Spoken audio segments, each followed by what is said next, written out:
Bismillahirrahmanirrahim. Mendadak kita kehilangan kemampuan indera mencium dan merasa. Nah, kata kuncinya adalah mendadak. Mendadak. Kemarin nggak apa-apa, kok tiba-tiba hari ini?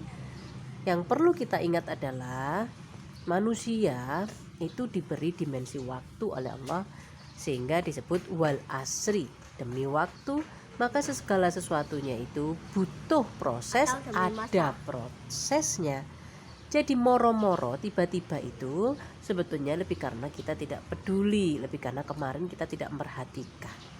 Dan karena memang kita diberi wacana yang namanya pandemi ini, membuat kita jadi lebih memperhatikan diri sendiri, tapi memperhatikannya tetap saja hanya momentum, tidak pada konteks hakikat.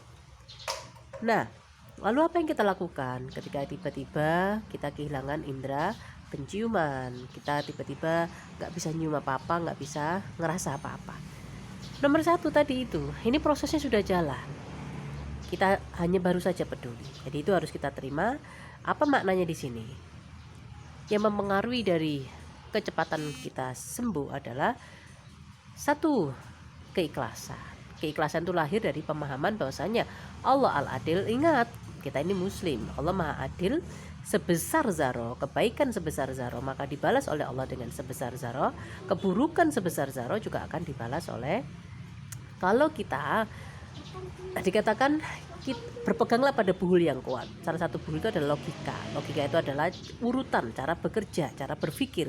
Kalau logika kita kacau, maka kita nggak bisa. Dari mana kalau logika itu bisa kacau? Karena kita lebih mengikuti perasaan.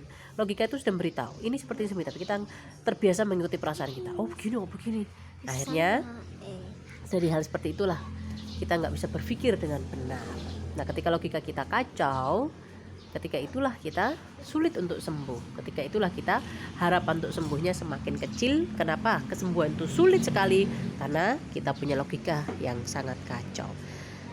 Nah, jalan kesembuhan pertama adalah kita harus meneraturkan logika kita.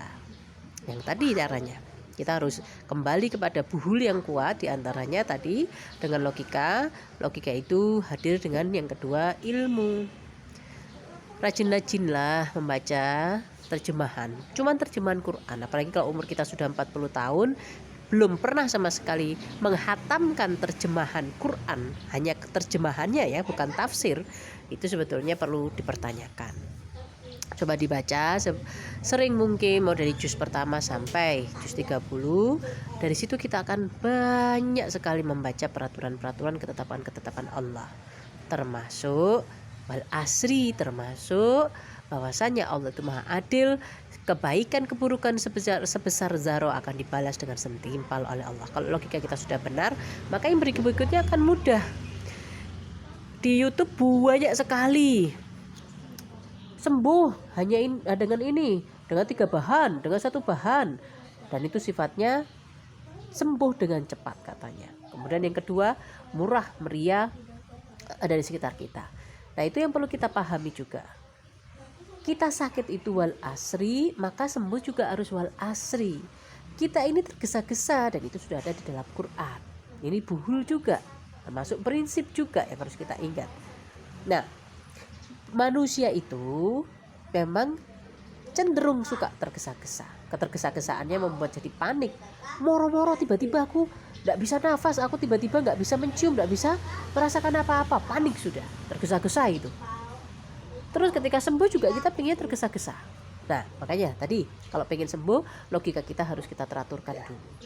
Sakit itu wal asri butuh waktu, sembuh itu juga wal asri butuh waktu. Sehat dan sembuh, sehat dan pulih, sakit dan sehat, semua adalah balasan adil dari Allah atas perbuatan kita.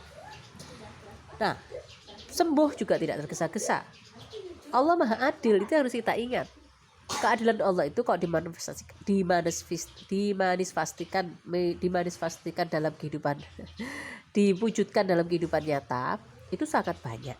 Kalau kita beli gula 1 kilo, kan seimbang, harganya 1 kilo ya 1 kilo, timbelnya juga harus 1 kilo. Nah, sama seperti itu dalam bahasa perobatan ada disebut dengan dosis. Kesesuaian dosis itu penting. Yang perlu kita ingat lagi apa? Allah itu Rahman dan Rahim, dan 99 Asmaul Husna-Nya Allah. Jadi obat itu betul ada di sekitar kita, tapi harus mencapai derajat ikhlas, harus mencapai derajat keseimbangan. Loh, penyakitnya sudah parah, kenapa kok pengen sembuh cuman minum ini minum itu, misalnya kunir, minum madu, minum kustul hindi, minum ini itu. Ingat baik-baik, yang ada adalah kita kecewa, sudah minum kok masih nggak sembuh-sembuh. Nah, logika yang kacau ya itu tadi.